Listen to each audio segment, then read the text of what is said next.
Sa puntong ito mga kapuso, meron tayong makakausap mula ho sa DTI Batanes. No, alamin natin ang sitwasyon sa Batanes ngayon. Alam mo, isa sa mga problema natin sa Batanes, logistics. Yes, Di totoo. ba? Gusto natin tumulong, kaya lang napakahirap puntahan itong lugar na ito. No? Okay na, inaayos pa lang yung kanyang yung linya ng ating komunikasyon sa kanya. Kasi pupunta ka dyan, ang taas ng alon dyan. Oo. Walang bagyo. Napakataas ng alon. Tapos pupunta ka na by airplane, mahal ng pamasahe. Pupunta pa lang ako dun sa November, parang ayaw ko na Ang mahal ng pamasahe dyan. Pero pagka naman nagpunta ka ron, it's a totally different kingdom. Talaga naman. Si Attorney Cyrus Restauro, nasa ating linya na, Acting Provincial Director, DTI Batanes. Attorney, magandang umaga po sa inyo. Si Joel, si Director Sieto. Good morning, attorney. Yes, umaga po sa ating lahat. Magandang umaga, Director Che. Kamusta kayo? Kamusta ang Batanes kaya, Attorney Cyrus? Sir, Naloko na yung signal natin, ha? Wala nang bagyo dyan, ha? Kapian Kamupan ni Diyos. Opo. Ayan. Isa po itong Ivatan Greeting. Ayun, Ayan, ako, marami ho tayong mga kaibigan dyan sa Batanes. At namimiss ko na rin pong pumunta dyan. Nandyan pa rin ba yung Honesty Store?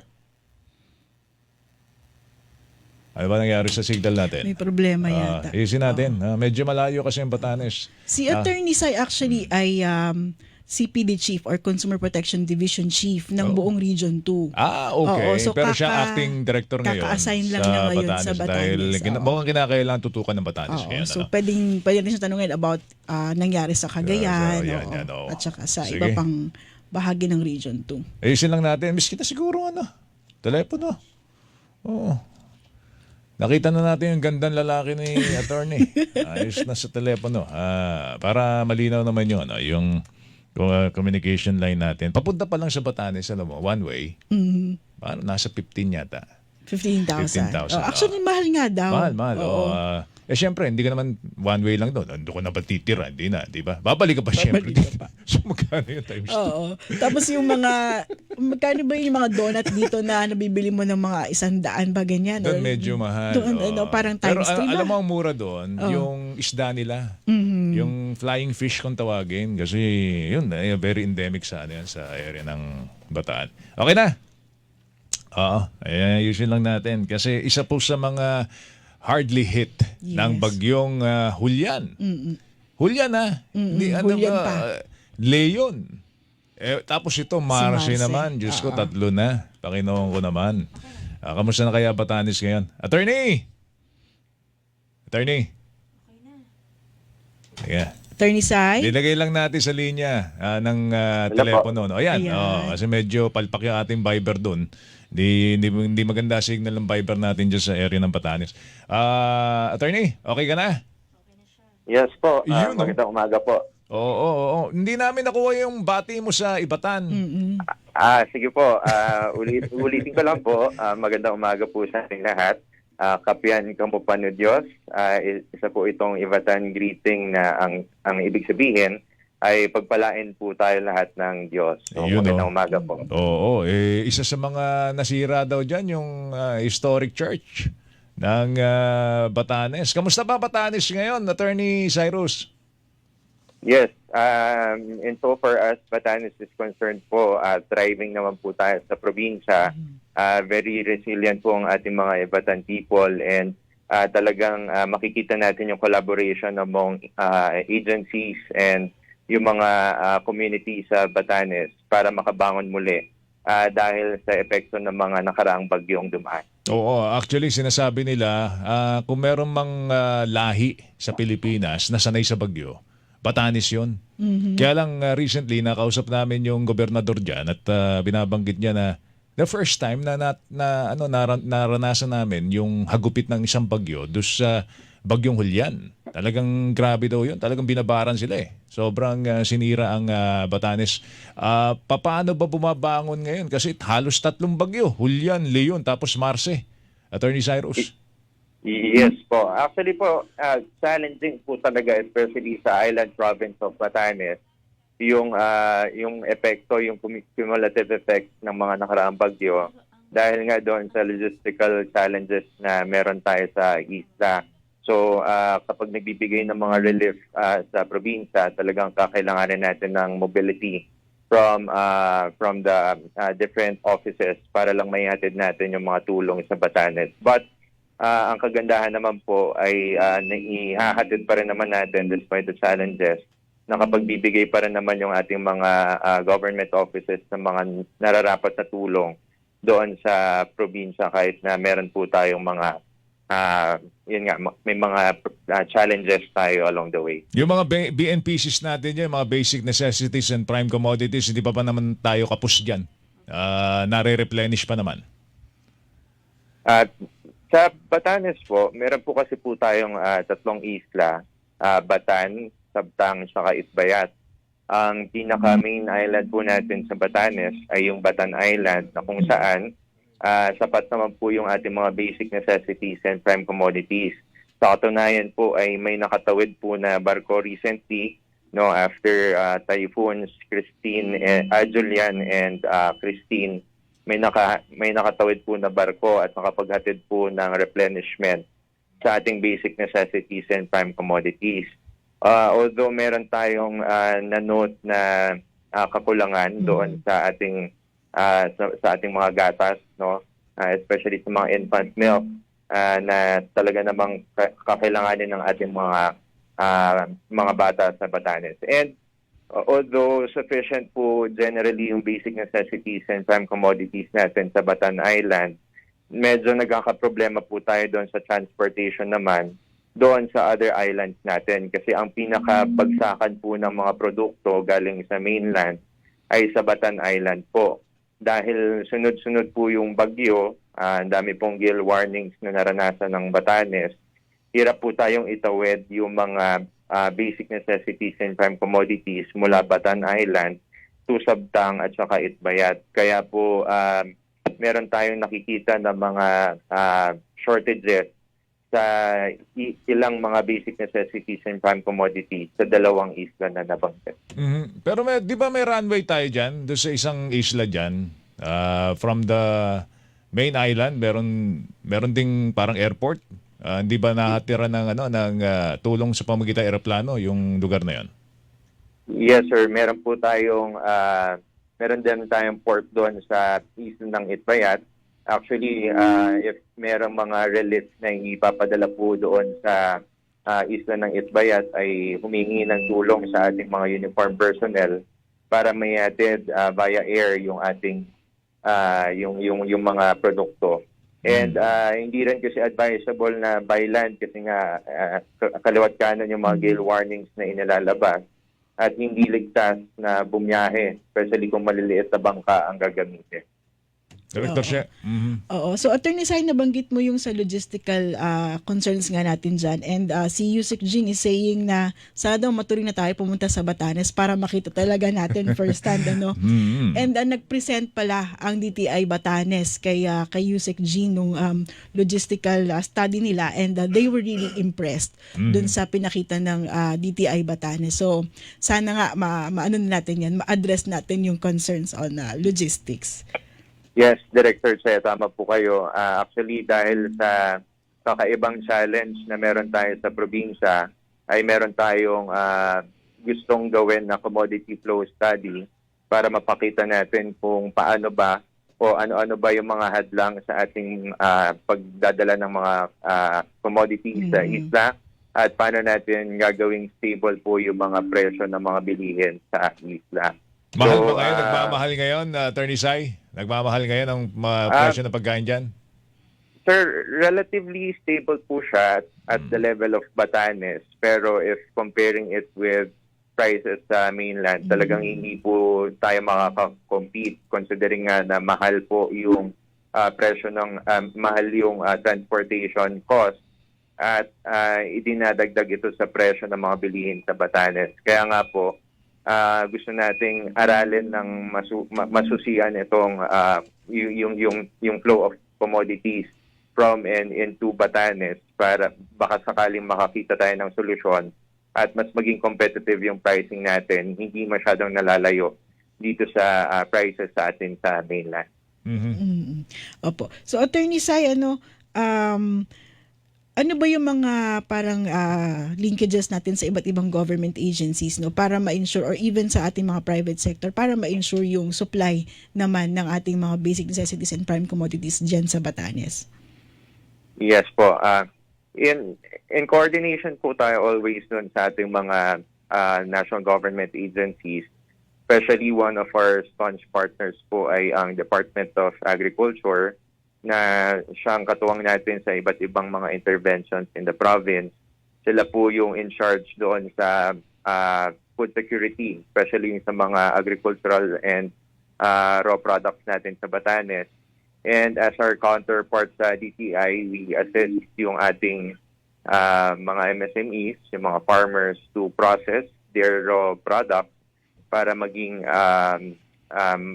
processed products at mas lumaki pa yung posible nilang kitain dito sa mga produktong ito.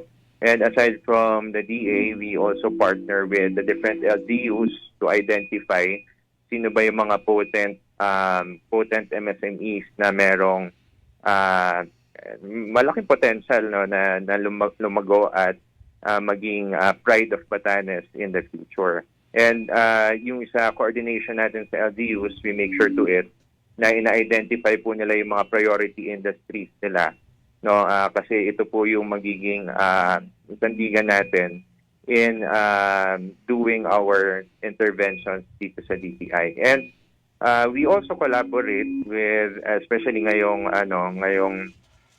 panahon ng sakuna, we also collaborate with the provincial government of Batanes, the Office of the Civil Defense, kung ano-ano ba yung pwede nating ihatid na tulong sa mga biktima ng bagyo.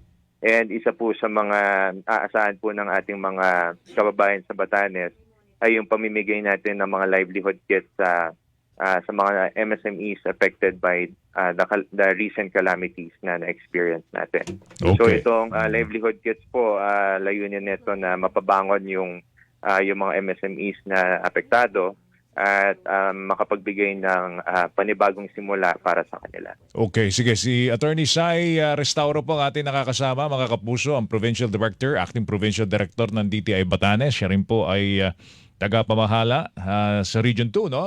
Kabuuan ang DTI Region 2, mga kapuso. Alamin natin ang sitwasyon doon sa kanyang nasasakop, mga kapuso. But in the meantime, magpapaalam muna kami sa GTV. Bye GTV until next Saturday. Tuloy-tuloy po tayo, mga kapuso, sa Facebook at syempre sa Super Radio DCWB. Balikan natin, okay na? Pwede natin balikan ulit. Nag-shift lang kami ng linya, no? With Attorney Cyrus Restauro, Acting Provincial Director DTI Batanes. Attorney Sai. Yes, pa. Okay, hindi lang Batanes ang nakatoka sa inyo, pati buong Region 2. Kamusta ba ang area ng Cagayan? Pati Ilocos Norte, nadali rin pinakahuling bagyong Marce. Anong pinakahuling sitwasyon sa kanilang lugar? Tama po. Sa nagdaang bagyo po na bagyong Marce, ang pinaka-apektado po talaga ay yung sa ating coastal areas sa Cagayan. So simula po ng Santa Ana, Gonzaga, hanggang Aparib, papuntang yung daan papuntang Ilocos po, sila yung pinaka-napinsala dito sa nagdaang bagyong Marce. At sa katunayan po, nag-deploy po tayo ngayong araw ng teams natin sa Cagayan para i-assess yung estimated damages na natamo ng ating mga MSMEs para naman makapagbigay tayo ng karagdagang tulong para sa kanila at makapagsimula muli. At sa katunayan po, nakapila na po yung ating mga livelihood kits. Meron na pong mga nag-pledge from the different DTI offices para makapagbigay po tayo ng assistances doon sa area po na yan ng Cagayan. Ano po ang laman ng livelihood kits natin? Actually, depende po siya sa identified natin na MSMEs affected. Minsan po, kadalasan po mga sari-sari store vendors po yan. So, syempre, yung laman ng kits natin ay for sari-sari store commodities.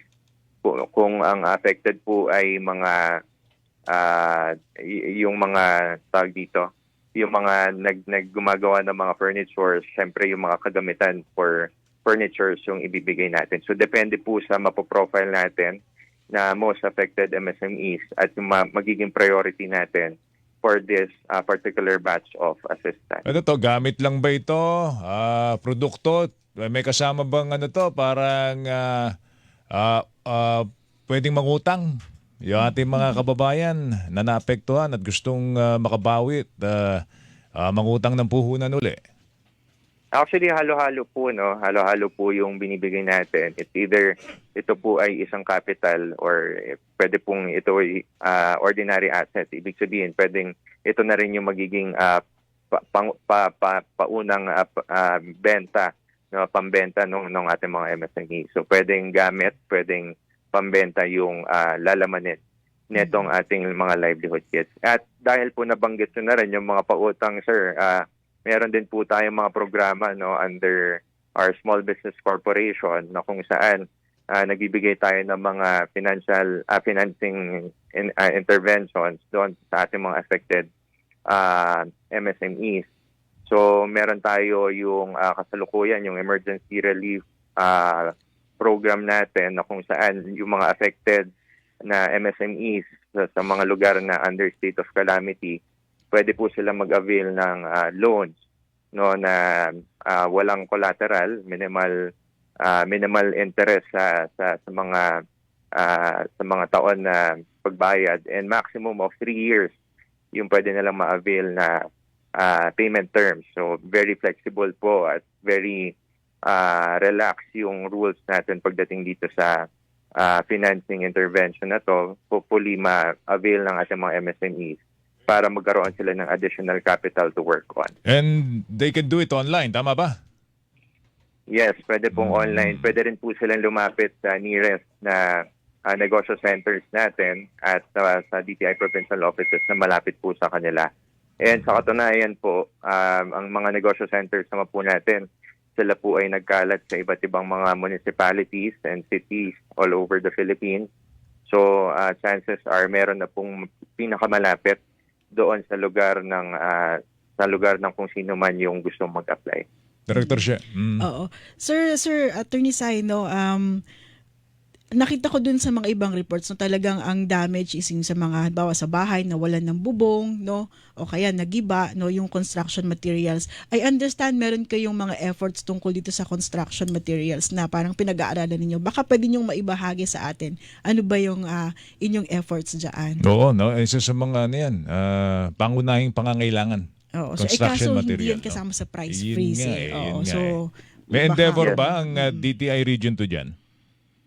Yes po.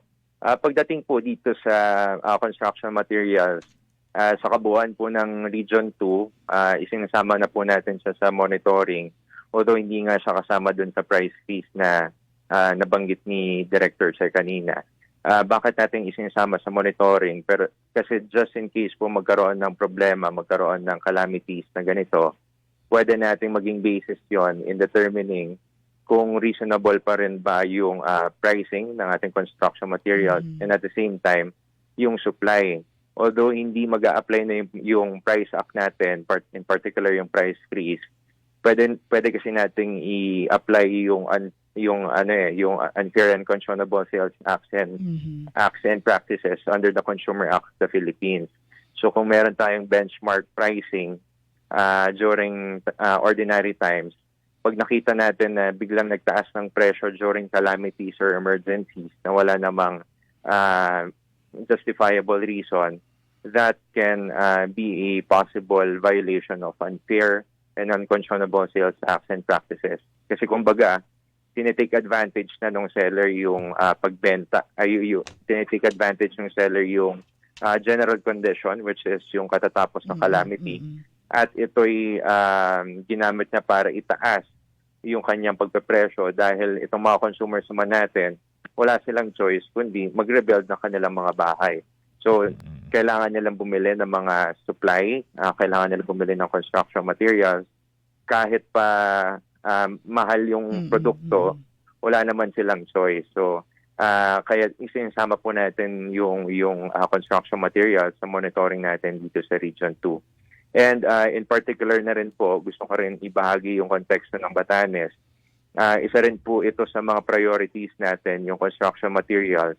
Kasi napakalaki po ng increment o yung differential ng pricing natin sa isla compared dito sa mainland. Kaya nga po, kung isusuma total natin yung mga gastos sa pagtatayo ng bahay sa Batanes, ang isang bungalow siguro sa Batanes, siguro times 3 ng presyo ng kaparehong bahay dito sa Oo nga po eh. mainland. Ang request po ng actually Batanes LGU baka pwedeng doon muna sila kumuha ng mga materyales sa kanilang isla. Yes. Nawala na nga raw yung kasi tradition diyan, 'di ba, Director She, bahay na bato.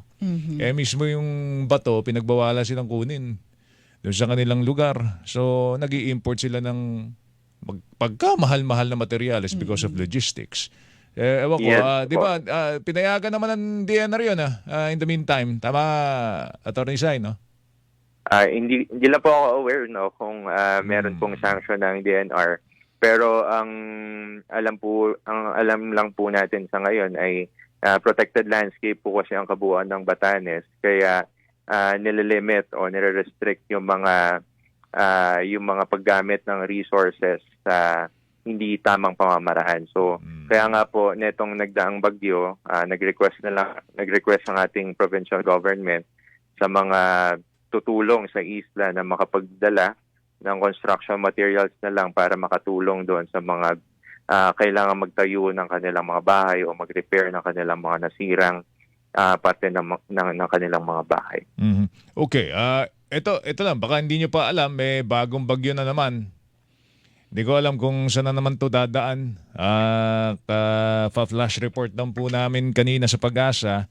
May yung namumuong sama ng panahon, naging tuluyang sama ng panahon na talaga. At siguro in a matter of hours maglalabas ng bagong bulletin ng Pag-asa kung yung dadaanan itong bagyong ito. Pero siguro may pangangailangan tayo to preposition yung ating mga produkto para pag di ba, hindi tayo mamumroblema pag tinamaan ng bagyo isang lugar, naubusan ng pagkain doon dahil hindi tayo nakapag-preposition. Meron bang ganong mga plano ang siguro ang pag-uudyok ng DTI doon sa mga supplier ng mga produkto po diyan na mag-preposition na kayo ng mga pagkain para hindi tayo maubusan? Yes po. Actually po, ang kagandahan po sa Batanes, very proactive po yung ating PLGU and all the offices located in Batanes. Kaya kahit parating pa lang yung bagyo, ay na-foresee na po nila yung pre-possession ng mga, especially mga family food packs for the victims of the typhoon. Ngayon, aside from this po, very active yung ating DRRMC sa Batanes. So, ang kagandahan din, kasi maliit lang naman na community ang Batanes, madali natin i-regulate yung mga yung travel, yung sa transportation of goods, etc. So close talaga yung community sa Batanes. And pagdating naman po doon sa mga commercial goods, yung mga nakikita natin sa stores in the province, dito lang yung medyo nahihirapan tayo na parang i-encourage sila na mag-advance ng kanilang mga stocks kasi nakadepende pa rin talaga sa biyahe ng mga barko. Usually every 2 weeks po dumarating yung supply ng mga basic necessities and prime commodities in the province. But if merong mga weather disturbances, nahihirapan talaga sila mag-replenish. And dumating na nga po tayo rin sa point na kumausap na tayo ng mga private establishments, yung mga mini groceries natin doon. We ask kung ano yung mga kulang, yung mga kulang na commodities sa kanilang inventory, at we also ask yung ating mga consumers kung ano yung mga current demands nila, at kung hindi sapat yung current supply ng mini groceries doon, ay inaay na namin na i-tap yung assistance ng Office of the Civil Defense para i-prioritize sana yung pagdadala ng mga pangunahing pangangailangan ng ating mga mamimili. Especially yung nabanggit ko po kanina na ang medyo kulang tayo sa isla ay yung infant milk. No, essential po man din to para dun sa ating mga bata na nasa isla. So if ever na dumating tayo sa alarming level na inventory, i-forward na natin tong concern sa Office of the Civil Defense, sa PLDU, para matulungan tayo na makapag-transport at least ng advanced supply of infant milk. Alright. Siguro kasama nyo kami, Attorney Sai, sa pagdarasal na sana'y mabilis na makabangon yung ating mga kababayan sa Batanes at for the rest of the Region 2 area. Sana rin wag na muna kayong tantanan muna kayo ng bagyo. Diyos ko naman. Oo, at alam natin medyo malungkot ang Pasko pero tuloy pa rin ang Pasko. Pagka may kailangan at meron kami maitutulong, just let us know. Attorney Sai, baka meron kayong mga gusto pang ipahatid sa ating impormasyon, di nyo nabanggit. Nasa inyo po pagkakataon. Yes, maraming salamat Sir Joe at saka Director Che. Siguro kunin ko lang yung pagkakataon na humingi ng panawagan sa ating mga concerned citizens, concerned organizations, na if ever na meron po kayong mga assistances na gustong iparating sa Region 2, mangyari lamang na makipag-coordinate sa mga ahensya ng gobyerno para maging centralized po yung ating lahat ng efforts. And for the province of Batanes po siguro, panawagan natin sa ating mga negosyante na panatilihing stable po yung ating mga presyo ng mga bilihin. Kakampi nyo po kami dito sa sakonang ito. Alam po namin na naapektuhan po kayo ng kalamidad, pero hindi naman po ito rason para manlamang tayo ng ating kapwa. At para sa ating mga consumers, wala naman pong dapat na ipagbahala, no? Wala naman po tayong nakikitang kahit anong irregularidad sa merkado. Bagaman meron tayong kakulangan sa infant milk, pero we assure you na ginagawa ng paraan ng gobyerno para matugunan itong mga problemang ito. At in behalf of our RD po, si Regional Director Masofi Ginarag, kami po ay nagpapasalamat para sa lahat ng mga tagapakinig po ng programang ito. At aasahan niyo po kami ay patuloy na magbabantay sa sitwasyon ng presyo at supply ng mga bilihin dito sa Region 2. Alright, Attorney Sai, salamat. Mag-ingat ka. Thank you, Attorney And Sai. good morning. Maraming salamat po. Attorney Cyrus Restauro, Acting Provincial Director, DTI Batanes, mga kapuso. Hilingan, walang pinoprotektahan.